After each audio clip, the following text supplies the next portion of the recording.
Welcome to assignment 4. Now we'll be learning law of karma. The law of karma जिस पे हम चल रहे हैं, हमारा जीवन निर्धारित है. चलिए शुरू करते हैं. First of all, नमस्कार divine beings. While living in this body, we are doing so many karmas or actions. Karma क्या है? Let's understand. Karma is the act of creating thought and taking action based on it.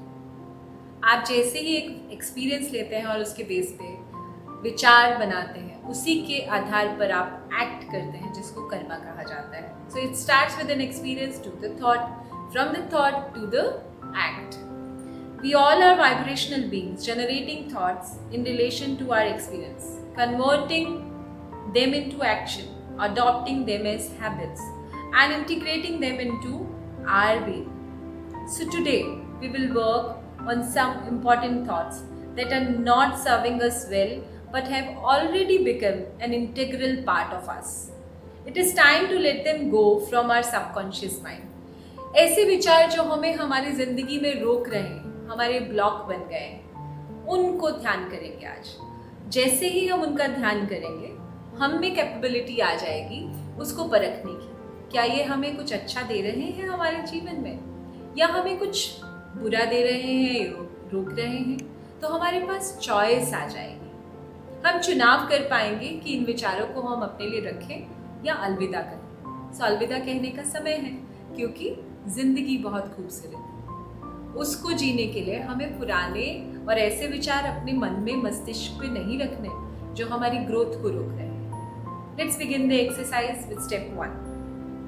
Please list down those karmas wherein you have sent unwanted thoughts, vibrations or energies to your loved ones, or maybe to yourself consciously and unconsciously. जैसे कि my papa is not listening to me, he has habit of just telling me what to do. जैसे कि मैंने ये विचार लिखा कि मेरे पिता मुझे सुनते ही नहीं और सिर्फ उनकी आदत है मुझे बताने के लिए, ये कर लो, वो कर लो, और मैं कॉन्टिन्यूस उनको बोल रही, सुनते ही नहीं है. तो मेरा उनके साथ रिलेशन अच्छा कैसे होगा? जैसी थॉट में किसी को भेजूंगी वैसा ही तो रिवर्ट आएगा. Let's take an another example. My mother doesn't understand me. मेरी माँ मुझे समझती नहीं है. तो क्या होगा? क्या वो समझ पाएंगी? हम वाइब्रेशंस बीइंग है. जैसे हम किसी को मोबाइल में कॉल लगाते हैं, एक नंबर डायल करते हैं, कॉल बटन दबाते हैं और वो कॉल उन तक पहुंच जाता है. This is the vibrational energy of the channels we have for mobile, right? तो बिना नंबर डायल किए तो एनर्जी पहुंचेगी नहीं, कॉल उठेगा नहीं.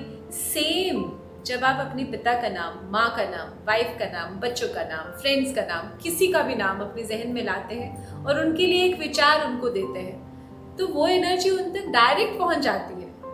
हम as a human beings mobile को क्रिएट कर पाए, फ़ोन को क्रिएट कर पाए, लेकिन ईश्वर ने हमारे माइंड में वो सारे वाईफाई सिस्टम डाले हैं जिनसे आप थॉट लेते हैं और उन तक विचार पहुंचा देते हैं.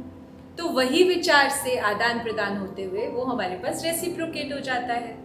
इसीलिए जब आप ये कह रहे हैं कि मेरी माँ मुझे समझती नहीं है, तो माँ सच में वहीं से वही वाइब वापस भेजेगी और कुछ ऐसा हो जाएगा कि आपको सच में लगेगा कि माँ ने तो समझा ही नहीं. So think about it. What kind of energies you are sending to somebody in your life? I am not good enough. आप अपने लिए खुद को क्या विचार भेज रहे हैं कि मैं अच्छा नहीं हूँ, मैं स्वयं के लिए भरपूर नहीं हूँ. तो क्या होगा? आपकी capability of doing karma will get less. आप ड्रेन महसूस करेंगे, थके महसूस करेंगे, हारा हुआ महसूस करेंगे. They are not listening and understanding me. अगर आप ये शब्द किसी को भेज रहे हैं कि वो तो मुझे समझेंगे नहीं, ना मुझे समझते हैं, सिर्फ अपनी चलाते हैं, तो क्या होगा? सामने वाला समझेगा ही नहीं, क्योंकि आपने ऐसा विचार उन तक भेज दिया है. हमेशा याद रखिए, हमारी सबकी कहानी हमसे शुरू होती है. हम अच्छा विचार भेजेंगे तो सामने से भी अच्छा रिवर्ट आएगा. जब आप सामने वाले को समझेंगे तो आप उसके ऊपर काम कर पाएंगे. सबसे पहले है खुद को समझना. अगर खुद को समझ गए, सामने वाला खुद ब खुद समझ जाएगा. The vibration will be reverting like that. Now, please think about the entire sentence and rewrite this with your pencil in your journal. Pencil का यूज करना है इस एक्सरसाइज में, हमें याद रखिएगा. सो पेंसिल लीजिए, अपनी जर्नल उठाइए, अपना बुक उठाइए या नोटपैड उठाइए, then take a eraser and start erasing them one by one. Simple exercise है, बहुत इफेक्टिव है। स्पिरिट गाइड ने करवाई है तो मैंने करी है और आप लोगों के लिए पेश किया है। सिंपल, आपको वो शब्द लिखने हैं जिसको आपने नेगेटिव एनर्जी भेजी है। सपोज आपने अपनी वाइफ के लिए लिखा कि ये मुझे समझती ही नहीं है, बार बार लिखिए, ये मुझे समझती ही नहीं है, ये मुझे समझती नहीं। As many time you want to write on the paper, once you are drained of it, लिख लिख के जब आप थक जाए, I want you to take that eraser और उस इरेजर से, इससे पेंसिल को जो भी लिखा है, पेंसिल से जो शब्द लिखे हैं उससे इरेज करना शुरू कर दें। If you can't do it with your journal and pencil, I want you to take notepad of your mobile, type it there, whatever thing you are coming in your mind right now, whatever thought you are having for your wife, for your children, for your parents, for your siblings, for anybody, I want you to start writing or typing it there. The moment you keep on writing and you are drained of it, जब आप थक जाए तो उसको एक erase का button है वहाँ, उससे इरेज कर दीजिए। And take few deep breaths after doing this and feel the feelings. हो क्या रहा है? I'll give you this funda. हो क्या रहा है? जितना कुछ हमारे सबकॉन्शियस माइंड में उनके प्रति चल रहा है, हम उसको अपने फिंगर टिप्स से लिख रहे हैं। The moment your subconscious mind commanding that fingertip to let it go, इसको जाने के लिए कह रहा है हाथ, फिंगर टिप आपका लिख रहा है, तो साइंटिफिकली, स्पिरिचुअल साइंस है ये, साइंटिफिकली क्या हो रहा है, आपके वो जो सारे शब्द आपको रोक रहे हैं अपनी वाइफ के प्रति प्यार करने के लिए, अपने बच्चों के प्रति, अपने सिबलिंग्स के प्रति, किसी के लिए भी, वो सब शब्द पेपर ले रहा है। जैसे आप कचरा घर से बाहर फेंक देते हैं ना, ये वही हो रहा है। You are throwing out the negativity out from your mind for a loved one on to the paper and erasing it with the eraser. Beautiful exercise, do it as many times as you want and this will change the vibrational frequency of yours with your loved ones. आपके रिश्ते खूबसूरत होने शुरू हो जाएंगे। कहीं लगा कि 5 दिन मेरी वाइफ ने कुछ गलत किया, मेरे हस्बैंड ने कुछ गलत किया, मेरे पेरेंट ने कुछ गलत किया, बैठ जाइए और लिखिए और इसको जाने दीजिए और आप देखेंगे अचानक से उनकी तरफ से भी प्यार का अनुभव होना शुरू हो जाएगा और आपकी तरफ से भी, और रिश्ते हार्मोनियस हो जाएंगे। The moment we start erasing a particular sentence with our fingertips, we begin to empty the storage house of our subconscious mind. We can fill the empty storage home with positive thoughts and experience. So today, allow yourself to erase the energies you had sent to others and to yourself, consciously or unconsciously. बहुत important है ये part. आप दूसरों के लिए तो लिख ही रहे हैं, लेकिन क्या आपने अपने लिए लिखा है? जो गलत विचार आप खुद को सुबह से शाम तक भेजते हैं, उसके लिए लिखा है? फॉर एग्जाम्पल, मैं कभी कभी कहती हूँ मैं थक गई, तो मैं उसको अगर लिखना शुरू करूँगी, मैं थक गई and finally I will take the eraser and erase it, I will be charging myself again, I will get refreshed. Do it for yourself too, very very important step to do it. Start with 5 initial thoughts. कैसे exercise करना है? Sit in silence, close your eyes, allow your thoughts to appear, erase them when you complete the task. Simple. Now the second task बहुत important है। जब आप vibrational frequency को समझ गए हैं तो second task भी बहुत important है। List down the karmas wherein you have something pending to do with that you had promised to do for someone. ऐसे कुछ टास्क, ऐसे कुछ थॉट्स लिखने हैं जहाँ आपने किसी को प्रॉमिस किया था कि मैं तुम्हारे लिए करने वाला हूँ या करने वाली हूँ।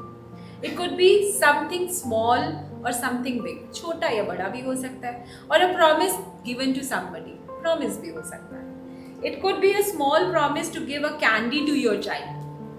कभी कभी छोटे छोटे प्रॉमिस कर देते हैं ना कि मैं अपने बच्चे के लिए चॉकलेट लेकर आऊँगा या कैंडी लेकर आऊँगा, और आप पूरा नहीं करते तो आप कर्मा को पेंडिंग छोड़ रहे हो, ये तंग करेगा आप। और it could be money energy you promise to give somebody or any pending bill amount to pay off. शायद किसी को पेंडिंग बिल देना है, किसी का पेमेंट करना है, ये आपका मनी एरिया ब्लॉक करेगा। जितनी जल्दी आपके दे अमाउंट किसी को पेंडिंग है तो दे दे, ताकि आपकी आने वाली एनर्जी ओपन हो जाए। We are going to do this task for today. Next, take an action on those areas wherein you think your energy is stuck. कोई भी ऐसे 5 areas उठा लीजिए. For example, you have lent money to somebody, but this person is not giving it back to you. Call or message that person, telling them that you would like to get your money back. Speak for yourself, take a stand. ये जब मेरी practice चली थी ना 21 दिन की WhatsApp पर, तो मेरे एक पार्टिसिपेंट का इशू रहा. जब हम ये टास्क कर रहे थे, she said, I would not be able to do this exercise. I can't say that person to give me my money back. हम किसी को प्यार भी दे तो देते हैं, और वो भी अपने लव्ड वन को, और उनसे मांगते नहीं हैं वापस. आप अपना ही रास्ता ब्लॉक कर रहे हैं. It's good that you have help them, और अब आपकी बारी है. जब उनका मकसद कंप्लीट हो गया तो आप उनको याद दिलाइए कि आपको पता है आपने ऐसे एनर्जी मुझे वापस देना है. If you are comfortable to give it like that, give it back to. तो आप मांगिए. हाँ और ना दोनों चीज़ों को बड़े ध्यान से देखने की जरूरत है. हम हाँ बहुत करते हैं, ना हमसे होता नहीं. हम मांगते बहुत, हम मांगते नहीं हैं, देने वाले बनते हैं. लेकिन हमें एनर्जी बैलेंस करने के लिए देना भी बराबर रखना है और लेना भी. तो जल्दी कीजिए. जिन जिन लोगों को आपने पैसा देना है उनको दीजिए, जिनसे आपको लेना है उनसे लीजिए. ये आपका एनर्जी बैलेंस करेगा और आपके लाइफ में मनी एनर्जी को इन्वाइट करेगा. Do this. The law of Karma states what you give out will come back to you in unexpected ways. Give only what you don't mind getting back. अगर आप किसी को प्यार दे रहे हैं तो प्यार मिलेगा, दुख दे रहे हैं तो दुख मिलेगा. तो ये आपके हाथ में है, आपको क्या देना है और क्या लेना है. तैयार रहिएगा रेसिप्रोकेशन के लिए. अगर आप किसी को टाइम देना चाहते हैं लेकिन नहीं दे पा रहे हैं और अवॉइड कर रहे हैं कि मैं यहाँ ले चलूँगा, मैं वहाँ ले चलूँगा, मैं आ जाऊँगा समय पे, मैं नहीं आऊँगी समय पर, तो आप झूठे प्रॉमिसेस दे रहे हैं. और यही प्रॉमिसेस आपको अपनी लाइफ में वापस आएंगे, आपके क्लाइंट के थ्रू, आपके लव्ड वंस के थ्रू, आपके बच्चों के थ्रू. जो आप दे रहे हैं वही तो आता है. This is what is law. अनार का बीज लगा है तो बबूल नहीं आएगा. याद रखिए, लॉ ऑफ कर्मा के लिए हमें बार बार अपने आप को अवेयर करना है कि मैं क्या कह रही हूँ, क्या कर रहा हूँ. अगर दोनों एक्शन नहीं मिल रहे हैं, it means you are an inauthentic state. आप एक झूठी स्टेट में जी रहे हैं, झूठा जीवन जी रहे हैं. Value your words, value your commitments, value your promises. In completing this task today, I want you to write your feedback on the task you have done till now. Also, draw below an image of the status of your current subconscious mind state. Look back at the image of the first day and the one you drew today. आज का task बहुत important है. जब भी आप law of Karma का task कर लें तो अपनी इमेज को वापस बनाइए. आज के मन की स्थिति कैसी है और कंपेयर कीजिए पिछले पहले दिन की स्थिति के साथ. देखिए क्या चेंज आया है. The energy is going where. I want you to give it a number. 1 से लेके 10 तक कितने मार्क्स आपके आए हैं. क्या पहले दिन से स्थिति बदल चुकी है या नहीं? Check it out. Do you feel something has change in you? If yes, write in your journal. Draw an image below and affirm I am an ocean of love. Spreading love, getting blessings from everyone. मैं प्यार से भरा समुद्र हूँ और मैं अपना प्यार सब में बांट रहा हूँ और सबसे ब्लेसिंग्स ले रहा हूँ. फिर आती है बारी सेल्फ असेसमेंट की. पहला question of assessment is, do you believe in the law of karma? If not, why? If yes, also state the reason. Take few minutes to write it down. Done? What do you most like in this chapter? क्या सबसे अच्छा लगा इस chapter में? Was it a good idea for you to call someone and ask for your money? Or was it a difficult task? I want you to take your time on this. आज ही call करना है जिनसे आपको अपना पैसा लेना है और फिर लिखना है कैसा लगा अपने लिए स्टैंड लेने का.